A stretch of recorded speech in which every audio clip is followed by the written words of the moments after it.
السلام علیکم۔ ہم بچوں کو جو ابھی 5ویں 6ٹھی میں تھے لے کر پاکستان اور ہندوستان کے ٹور پر گئے۔ وہاں میں میری بیوی کی خالہ زاد بہن پیڈیاٹریشن یعنی بچوں کے امراض کی ڈاکٹر تھی۔ اس کی والدہ استانی امت العزیز جو ماسٹر جمونی کی پہلی بیوی تھیں اور میاں عبد المنان کی اہلیہ کے بعد ربوہ کے لڑکیوں کے اسکول کی ہیڈ مسٹرس بنی، مجھے رازدارانہ انداز میں بتانے لگیں کہ پیر صلاح الدین مرزا خاندان کا قریبی رشتہ دار کا راولپنڈی میں ہوٹل تھا جس میں وہ اور اس کے بیٹے کام کرتے تھے۔ پولیس نے چھاپہ مارا تو وہاں سے متعدد عورتیں اور شراب کی بوتلیں برآمد ہوئیں۔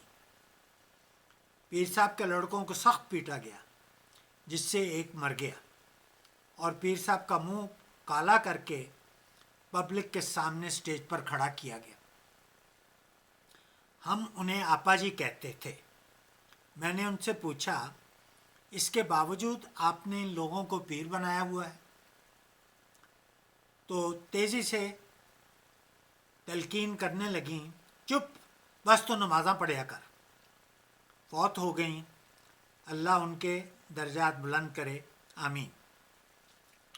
میں نے جب تعلیم الاسلام اسکول میں 1 سال ماسٹری کی تو جمونی صاحب سے، اور اس وقت جمونی صاحب ہیڈ ماسٹر تھے، مجھ سے مفت بیٹی کو ٹیوشن پڑھواتے، میٹرک کے انگلش بی پیپر کے ہیڈ ایگزامینر بنے اور سارے پرچے مجھ سے مفت مارک کروائے۔ مرزا بشیر احمد کی بیٹی موجن کے بچوں کی مجھ سے مفت ٹیوشن پڑھواتے۔ مرزا خاندان کے نمبر 1 چمچے تھے۔ خاندان کا کوئی فرد اگر ان سے کہتا میرا گوں کھاؤ تو وہ کھا لیتے۔ میں نے ان سا بے ضمیر اور بے شرم انسان نہیں دیکھا۔ مجھے 90 روپے تنخواہ دیتے تھے اور باقی اپنی جیب میں ڈال لیتے۔ موجن کے نام سے یاد آیا کہ اس کی شادی بی بی رشید کے بھائی میاں خلیل سے ہوئی۔ وہ پہلی ہی رات کے بعد صبح اٹھتے ہی بغیر ناشتہ کیے اپنے گھر واپس چلی گئی تھی۔ پھر اس کی شادی بریگیڈیئر وکی الزمان سے ہوئی۔ ان کے چھوٹے بچوں کو میں مرزا بشیر احمد بشیر کے گھر ٹیوشن پڑھانے جاتا تھا۔ بریگیڈیئر صاحب کی پہلی بیوی سے ایک بیٹی تھی جس کی شادی مرزا ناصر کی دوسری بیوی کے بھائی سے ہوئی جو بہت قابل لڑکا تھا۔ FSC کے امتحان میں پورے بورڈ میں اول آیا تھا اور پھر ڈاکٹر بنا۔ معلوم ہوا کہ بیچارہ جوانی ہی میں فوت ہو گیا۔ میاں خلیل کے بہنوئی بی بی رشید کے خاوند چوہے سے تھے۔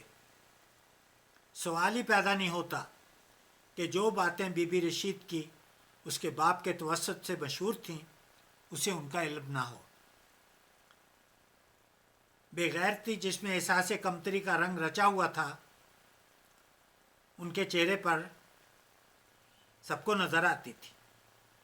ان کا ایک رشتہ دار عبد المالک شمیم جو میرا ہم جماعت اور قابل طالب علم تھا اور بعد میں نشتر میڈیکل کالج سے ڈاکٹر بنا اور بی بی رشید کی ایک بیٹی سے اس کی شادی ہوئی، بھی ایک بدطینت شخص شفیع بھوپالوی کے ہاتھوں ہومو سیکشولیٹی کا شکار رہا تھا۔ امریکہ میں تھا، عرصہ ہوا فوت ہو گیا۔ دیکھیں تاریخ اپنے آپ کو دہراتی ہے۔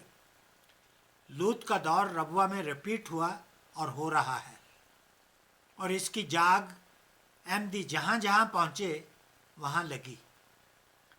کوئٹہ میرے سسرال کو جاننے والی ایک پٹھان قسم کی فیملی کینیڈا میں آباد ہے۔ ان کا ایک بیٹا واقف زندگی تھا۔ اس نے یہاں میری بھانجی کے بیٹے کو خراب کرنے کی کوشش کی۔ اس کے والد نے پولیس میں شکایت کی۔ احمدیہ تنظیم نے اسے مبلغ بنا کر ناروے یا کسی اور اسکینڈینیوین ملک میں بھیج دیا۔ ان احمقوں کو عقل نہیں کہ وہ وہاں کیا تبلیغ کرے گا۔ یہ تو سب بدکار ہے، انہیں کیا فرق پڑتا ہے، انہیں تو چندے چاہیے۔ تاہم میری بھانجی اور اس کے خاوند نے جماعت احمدیہ سے تعلق ختم کر دیا، اور بھانجی کے باپ میرے بغیرت بہنوئی کو یہ غم ہے کہ جب اس کی بیٹی جماعت سے علیحدہ ہو گئی ہے تو اس کا اپنا جنازہ کون پڑھے گا۔ اس سے کوئی پوچھے تم نے اپنا جنازہ کنجروں سے ہی پڑھوانا ہے، اس سے تو انٹیریو جیل میں ڈوب مرو۔ ہمارے وقت میں کالج میں ایک شریف نوجوان چپڑاسی بشیر ہوتا تھا، اس سے ہر قسم کے کام لیے جاتے۔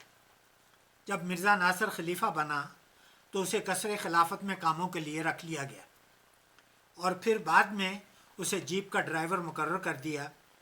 وہ اس میں دریا سے یا احمد نگر سے میٹھا پانی لاتا، کیونکہ ربوہ کا پانی کھارا ہوتا ہے، اور خاندان کی لڑکیوں کو ان کی پسند کی جگہوں اور شاپنگ وغیرہ کے لیے لاتا لے جاتا تھا۔ اس نے کوئی قابل اعتراض حرکتیں دیکھی ہوں گی۔ اس طرح مرزا محمود کا بیٹا مرزا نعیم بھنگیوں کے گھروں میں آتا جاتا تھا، اور بشیر ان کی جوان لڑکیوں کے ساتھ اسے اٹکیلیاں کرتے دیکھا کرتا تھا۔ وہ بے وقوف ان سب باتوں کا ادھر ادھر ذکر کرتا تھا۔ اسے نوکری سے ہٹا دیا گیا تو اس نے کسی دوست کے ساتھ مل کر گول بازار میں سبزی کی دکان کھول لی، لیکن پھر بھی ادھر ادھر خاندان کی لڑکیوں کے اسکینڈلوں کی باتیں کرنے سے باز نہ آیا۔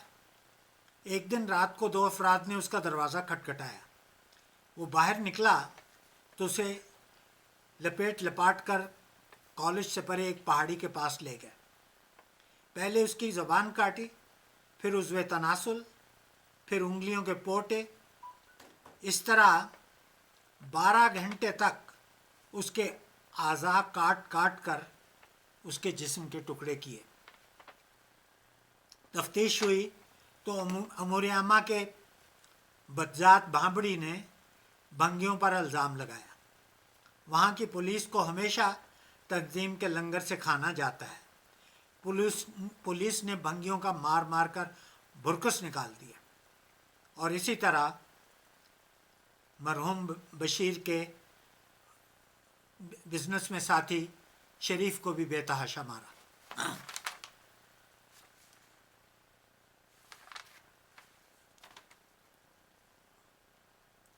یہ امور عامہ کا بھانبڑی بھی بڑی شے تھی۔ ایک دفعہ باجی مبارکہ کا بیٹا شمیم اور راکم ہمارے گھر سے آگے ربوہ کی حد کے پرے کھیتوں میں گھومنے نکلے۔ وہاں دیکھا تو بھانبڑی بندوق لیے شکار کرتا پھر رہا تھا۔ راکم اور شمیم اس کے ساتھ ہو لیے۔ بھانبڑی نے خالی ہاتھ شمیم کے پیچھے کر کے اس کے چوتڑوں کے درمیان انگلی پھیرنی شروع کر دی۔ شمیم نے کہا، مولوی صاحب ایک ہی کر دے پے جے، اللہ رسول دا نام لیا کرو۔ اسی بھانبڑی کا بھائی اسکول میں ہمارا دینیات کا استاد ہوتا تھا۔ بھینگی آنکھیں تھیں، ٹھرکی تھا۔ میرا خیال تھا کہ ٹیڑھی آنکھوں سے لڑکوں کو دیکھ دیکھ کر بھینگا ہو گیا ہے۔ مجھے یاد ہے کہ اس نے ہمیں اہدنا الصراط الذین انعمت علیہم وغیر المغضوب علیہم ولا الضالین کے یہ معنی بتائے۔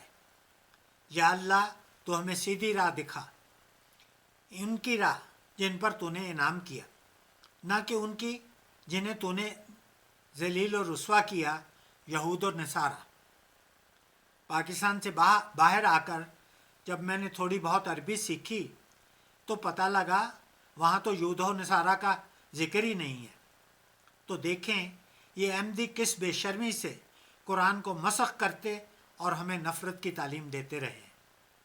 پھر جب یہاں آتے ہیں تو انہی یہود و نصارہ کی چاپلوسیاں کرتے ہیں، ان کے لیے جلسوں میں الگ اعلیٰ کھانوں کا اہتمام کرتے، اور انہیں کہتے ہیں ہم تو ہیٹ فار نن لو فار ایوری ون کے قائل ہیں۔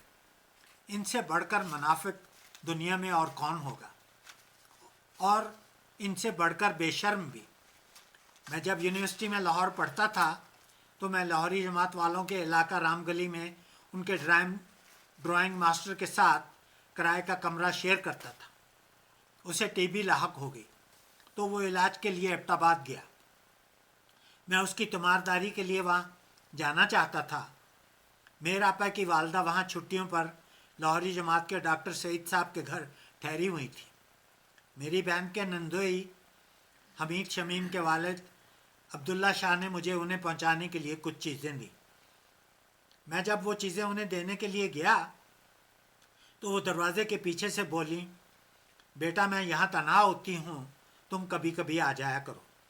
میں جاتا تو وہ ایک کرسی دروازے کے سامنے رکھوا دیتی اور بھرے ہوئے سینے کا ڈھکنا کھول دیتی۔ انہوں نے مجھے جو کچھ مرزا خاندان میں ہوتا ہے ایک ایک کر کے بتایا۔ کہنے لگیں، ڈاکٹر مرزا منور احمد کو نوکرانیوں کے حمل گرانے کے لیے رکھا ہوا ہے۔ مرزا نعیم و حنیف سے لے کر مرزا ناصر تک کس نے نوکرانیوں کے رحموں میں بچے نہیں بنائے۔ ایک لمبی داستان تھی جو وہ جب تک میں وہاں رہا مجھے سناتی رہی۔ ابا جان نے جب سے اپنے آپ کو ہسپتال کے وقت کے لیے وقف کیا، ان کا بلڈ پریشر بڑھتا جاتا۔ ہر بات اور ہر چیز ان کے اصولوں کے خلاف تھی۔ امریکہ کی طرف سے مریضوں اور غریبوں کے لیے دودھ وغیرہ آتا تو ڈاکٹر منور بیچ کر کھا جاتا۔ یونائٹڈ نیشن کی طرف سے ہسپتال کے لیے وین ملی تو اسے پرائیویٹ ضرورتوں اور شکار کے لیے استعمال کرتا۔ شہر میں گندگی کے ڈھیر لگے رہتے اور اب والد صاحب کی کوئی پیش نہ جاتی۔ ایک دن ہسپتال میں جانے کے لیے تیار ہو رہے تھے، والدہ لوٹے سے ان کے ہاتھ کا دھلا رہی تھیں، یکدم فالج کا حملہ ہوا اور گر گئے۔ ان کا سی ایم ایچ لاہور چھاؤنی میں علاج ہوتا تھا۔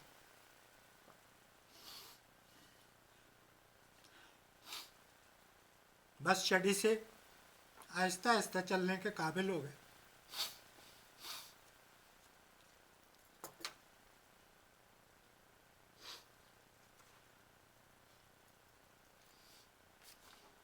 باغ میں چلے جاتے۔ انہوں نے کبھی پرائیویٹ مریضوں سے پیسے نہیں لیے تھے۔ ربوہ میں فالج کے حملہ کے بعد بھی اگر کسی کو ان کی ضرورت پڑتی تو کہتے سواری بھیج دیں، جاتے دوا لکھ کر آ جاتے اور ایک پیسہ فیس کا قبول نہ کرتے۔ اخباروں رسالوں میں لکھتے رہے۔ ان کی وفات سے 1 سال قبل میں جرمنی سے پاکستان جا رہا تھا تو میں نے پوچھا آپ کے لیے کیا لاؤں؟ کہا اگر لانا ہی ہے تو گوئٹے کی کتابیں لے آنا۔ پھر ایک روز میری بہن نے گھر آ کر بتایا کہ امتل جمیل نے اپنے والد کے ساتھ گول بازار کے فوٹوگرافر سے کھنچوائی تصویر کلاس میں لا کر دکھائی۔ ابا جان کو پہلی بار حقیقت کی جھلک ملی۔ دوسروں کو نصیحت، خود میاں فصیحت۔ انہیں چپ لگ گئی اور اسی کیفیت میں کچھ عرصہ بعد ان کی وفات ہو گئی۔ یہاں پر میں پچھلی پڑھی قسط میں ایک غلطی کی کریکشن کرنا چاہ رہا ہوں۔ وہ جلدی میں میں نے وہ امتل جمیل کو میاں طاہر کی بیٹی بنا دیا۔ دراصل کہنا چاہیے تھا کہ امتل جمیل میاں طاہر کی بہن۔ میں جب ایم اے کے پہلے سال میں تھا تو مجھے دہلی، آگرہ وغیرہ جانے کا بہت شوق تھا، لیکن ہندوستان کی حکومت سیاحت کے لیے تو ویزا دیتی ہی نہیں تھی۔ تو پھر دہلی میں حضرت نظام الدین اولیاء کے سالانہ عرس پر قافلے کے ساتھ جانے کا موقع مل گیا۔ اس کے منتظمین جماعت اسلامی والے تھے۔ ہمیں ہفتہ بھر کے قیام کے لیے صرف 50 روپے کا ایکسچینج ملا۔ پاسپورٹ میں ربوہ کا پتہ لکھا تھا۔ جب ہم دہلی پہنچے تو رہائش کی جگہ پر جب میں اپنی چیزیں رکھ رہا تھا تو منتظمین میں سے ایک بولا، رفیق صاحب آپ کو یہاں ہندوستان والے پریشان نہیں کرتے؟ پھر خود ہی کہنے لگا، پریشان تو ہم مسلمانوں کو کریں، آپ کو کیوں کریں گے؟ میں نے کہا دیکھیں یہ جگہ ایسی بحث کے لیے مناسب نہیں ہے، واپس جا کر بات کریں گے۔ لیکن ہر بار مجھے پیغام دیتے سی آئی ڈی والے آپ کا پوچھ رہے تھے. میں ان کے خیمے میں جاتا تو وہ لا علمی کا اظہار کرتے. ان لوگوں نے پاکستان جا کر میرے خلاف شکایت کر دی کہ میں سی آئی ڈی والوں کے پاس بہت جاتا تھا. لاہور کے لال قلعہ سے کوئی شخص ربوہ والد صاحب کے پاس آنے لگا اور ان کو خام خواہ پریشان کرتا. پھر مجھے دریا کے کنارے لے جا کر میرے ساتھ ٹہلتا رہتا اور یہ ہر ہفتے ہوتا. پھر والد صاحب نے اگلی بار اس کے آنے پر اس سے کہا کہ دیکھیں یہ میرا بیٹا ہے, اگر اس میں کوئی گڑبڑ ہو تو سب سے پہلے مجھے علم ہوگا, آپ اگلی بار یہاں نہیں آئیں. اس نے آنا بند کر دیا. لیکن جب 6 سال بعد میں نے جرمنی سے کینیڈا کی امیگریشن کے لیے درخواست دی تو پچھلے 10 سالوں کی پولیس کی رپورٹ میں آخری 5 سال کی جرمنی کے برلن آفس سے ایک ہی دن میں آ گئی. لیکن اس سے پہلے 5 سال کی پاکستان کی رپورٹ پاکستان سے 1 سال گزر جانے کے بعد بھی نہ آئی. میرا خون خشک ہوا رہتا کہ خواہ خواہ مارا نہ جاؤ اور ہندوستان جانے کے وقت کے جھوٹے الزاموں کی پاداش میں دھر نہ لیا جاؤ. لیکن الحمدللہ کہ پھر آ گئی, کیونکہ میرے خلاف ثبوت تو تھا نہیں. تو کہنے کا مطلب ہے کہ احمدی اور ان کے دشمن مسلمان بیلے پر نیلا ہیں. ان سے کہیں بہتر یہ یہود و نصارہ کفار ہیں جن کے بارے میں دینیات کے استاد بھامڑی نے سکھایا تھا کہ ان کی راہ پر نہ چلنا, کیونکہ اللہ تعالیٰ نے ان پر لعنت ڈالی ہے. آپ خود فیصلہ کر لیں کہ آج لعنت کن پر پڑ رہی ہے. باقی پھر خدا حافظ.